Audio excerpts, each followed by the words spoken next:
So, a very good day to everyone. Today, we're going to talk about radioimmunoassay. So, radioimmunoassay is one of the widely used immunodiagnostic tool due to its high sensitivity and specificity. So, now let's look into the working principle of this method. We're going to break down the word radioimmunoassay into two, which is radio and immunoassay. So radio means that this technique involves radioisotope, and immunoassay, in the other hand, indicates that this technique is based on the antigen-antibody reaction. So it uses radioisotope tag for detection of antigen-antibody complex, and the radioisotopes form a covalent bond to the antigen. So now we're going to look into the immune reaction. So the immune reaction refers to the formation of antigen-antibody complex. This reaction is specific as the binding of antigen to antibody are highly specific. In humans, for an example, when an antigen is in our system, the body fights back using antibodies. This is the basis on how radioimmunoassay works.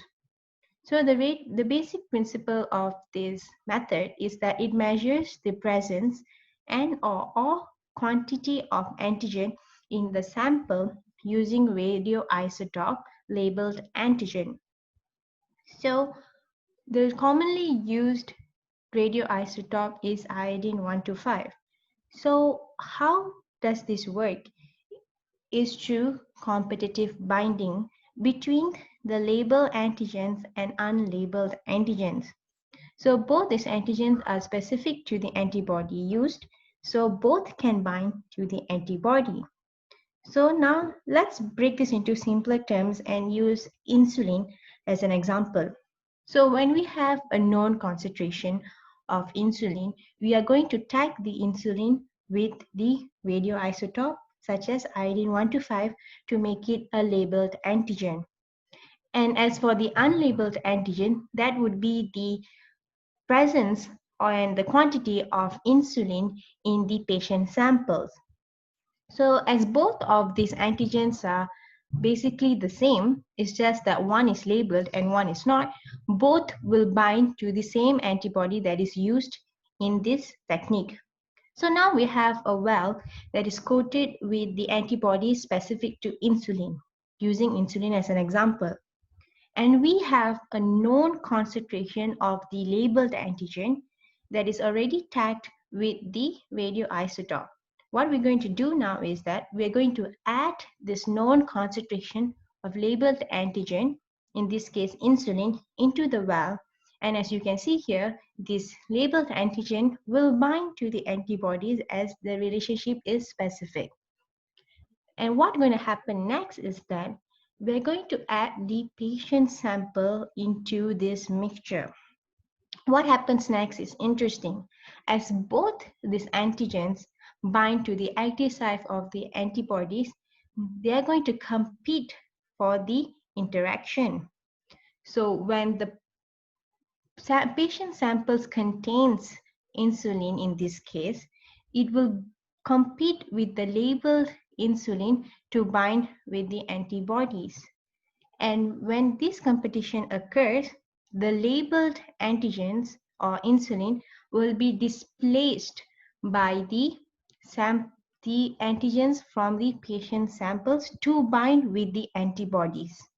Let's just say if the patient samples does not have the antigen of interest, or in this case insulin, then displacement of the labeled antigen will not occur and the radioactivity measured will be high. But if the patient samples has the the antigen of interest or the high levels of antigen, then the labeled antigen that we know the concentration of will be displaced, giving us low radioactivity measures, indicating that the patient samples has the antigen of interest. So now let's look at the radio emission separation and standard curve. So as I previously mentioned, this method is based on the measurement of radioactivity, and the gamma counter is used to measure this radioactivity. So the labeled antigen is inversely proportional to the unlabeled antigen. A standard curve can be obtained using known concentrations of labeled antigens and unlabeled antigens. So what do I mean by the relationship is inversely proportional is that when the concentration of labeled antigen is high, it gives out a high radioactivity measure. And when the radioactivity measure is low, it indicates that the labeled antigen is displaced from the antibodies. So when labeled antigen gives out high radioactivity measures, then the concentration, or perhaps there is no antigen of interest in the patient sample.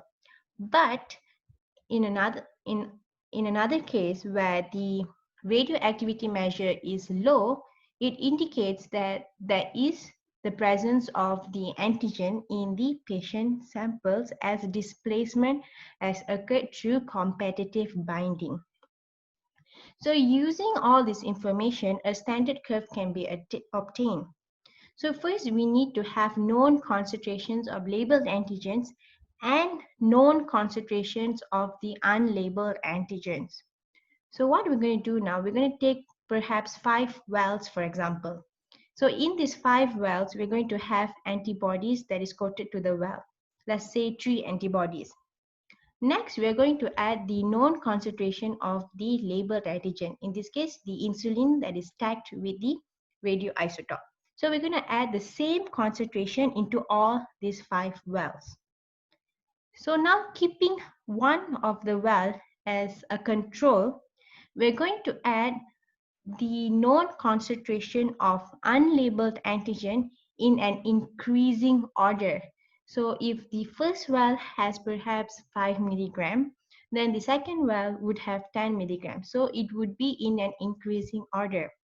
So what happens when the increasing order is conducted is that as the levels of unlabeled antigens increases, the radioactivity decreases. So as you can see in this graph here, as the relationship is showing that when unlabeled antigen concentration increases, the percentage of radioactivity measures decreases. So what can we do with this graph that is obtained is that when we have a patient sample and we conduct radioimmunoassay and we measure the radioactivity, we get a radioactivity of 60, for example. So using this graph, we're going to see 60 and we're going to plot it and find that at the measurement of 60, the concentration of the antigens in the patient sample is 4. So this is an example and explanation on how the standard curve and radioactivity measure is used to measure the concentration of antigen in the patient sample. So in order to measure the radioactivity, the separation step needs to be conducted. So in the separation step, it can be divided into the liquid phase separation and also the solid phase separation. So the liquid phase separation uses dextran-coated charcoal in which it binds to the unbound antigen, both patients and also the tagged antigens. So what happens next is that it forms a pellet after centrifugation, leaving the bound antibody in the supernatant. So we will be measuring the radioactivity levels in the supernatant. In solid phase, it uses coated tubes or secondary antibody depending on the type of region. So for solid phase liquid region, it uses a secondary antibody to form a complex with the primary antibody, which will then be precipitated out of the solution. For the solid phase solid region separation, commonly used method is the coated tubes. So the antibodies will be binded to the walls of the assay tubes and the detection can be done directly.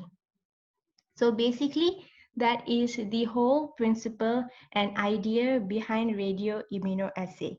It starts with the immune reaction of antigen and antibody complex, and then it uses the principle of competitive binding between labeled antigens and unlabeled antigens to determine the radioactivity, which will then be used to, to perform a standard curve and the concentrations of the antigens in the patient samples can be obtained. That is all. Thank you.